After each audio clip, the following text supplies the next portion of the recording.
Perkenalkan, nama saya Rinjani Ika Safitri dari Fakultas Ekonomi Bisnis dan Islam, jurusan Ekonomi Syariah. Di sini saya akan mempresentasikan hasil dari praktik pengalaman lapangan yang saya lakukan di pemerintahan Desa Ngrayung dan kelompok tani makmur. Berikut ini merupakan lampiran kegiatan yang saya lakukan selama praktik lapangan.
Di mana Indonesia merupakan negara agraris yang dimana dalam sebagian besar penduduknya bermata pencarian sebagai petani.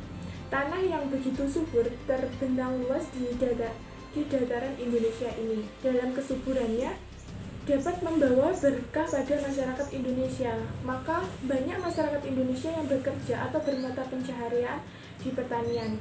Dengan ini, sektor pertanian Indonesia salah satu aspek terpenting dalam perekonomian yang dapat membantu dan pengurangan penduduk miskin di penyelenggaraan kesejahteraan sosial. Dalam pertanian sendiri merupakan sumber daya alam yang paling banyak dan sangat bermanfaat bagi kelangsungan hidup masyarakat Indonesia, karena dalam pertanian sendiri menjadi sumber pangan seluruh warganya. Di mana di Desa Ngrayung ini secara umum kondisi fisik Desa Ngrayung memiliki kesamaan dengan desa-desa lain di wilayah Kecamatan Gandusari. Terutamanya Desa Ngrayung merupakan daerah dataran yang terbagi dalam dua fungsi penggunaan, yaitu tanah pemukiman serta persawahan dan kehutanan. Ditinjau secara klimatologis, Desa Ngrayung merupakan daerah yang iklim tropisnya yang memiliki tingkat curah hujan yang tinggi.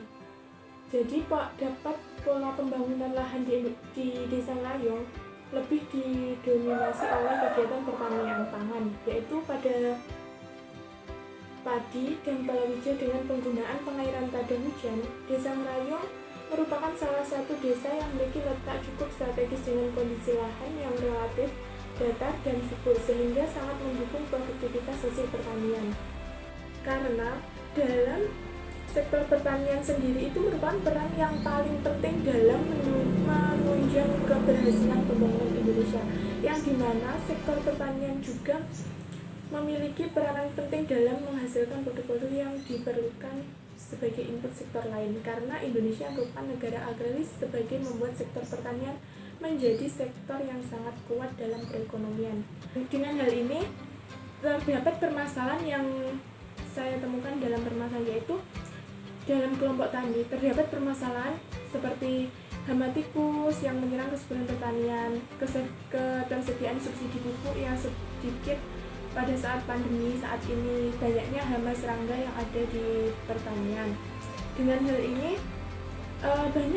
banyak petani desa Ngayung itu yang masih minim terhadap pengetahuannya terhadap pertanian. Jadi dalam hal ini Desa Ngayung membentuk suatu kelompok tani dengan tujuannya kelompok tani sendiri itu ingin menyejahterakan masyarakat. Jadi dalam kelompok tani itu suatu kumpulan orang-orang petani atau pertanian yang terdiri dari petani pria maupun wanita yang bersifat terikat secara informal di suatu wilayah dengan kelompok dasar kebutuhan bersama.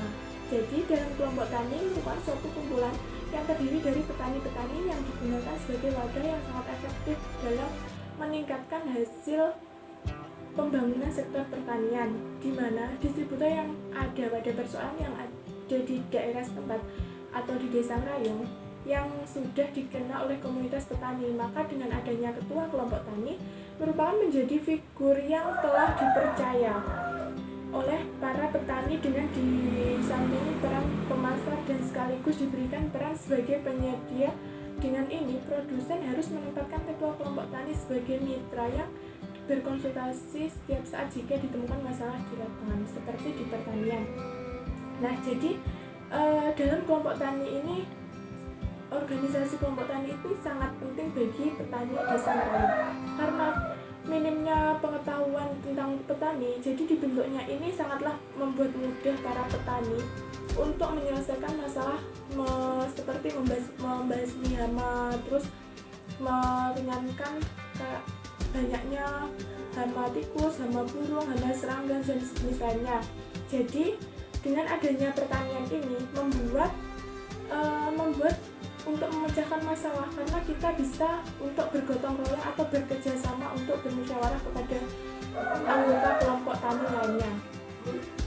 Dimana di Desa Ngayung sendiri untuk di setiap dusun itu membentuk organisasi kelompok tani guna untuk memudahkan para petani dalam hal mencari subsidi pupuk dan cara mengatasi masalah yang ada di area persawahan. Karena dalam kelompok tani sendiri merupakan hal untuk kerjasama dalam mengatasi permasalahan yang ada pada pertanian. Namun pada saat ini banyak petani yang mendapat subsidi pupuk berkurang, tidak seperti tahun-tahun sebelumnya, sebelum adanya pandemi. Karena pada saat ini pupuk yang didapat itu bukannya semakin sedikit, tapi cuma ada keterlambatan pupuk. Jadi banyak masyarakat petani itu yang mendapat pupuknya sedikit. Karena hal ini membuat khawatir para petani dalam hal nanti tanamannya tidak subur. Nah, jadi dengan adanya itu kelompok tani mengusahakan kalau mengambil pupuk atau membeli pupuk itu dengan kartu tani. Nah, jadi fungsinya dalam kartu tani ini masyarakat itu lebih yang diutamakan itu yang memiliki kartu tani. Jadi yang ada kartu tani jadi mendapat untuk pembelian pupuk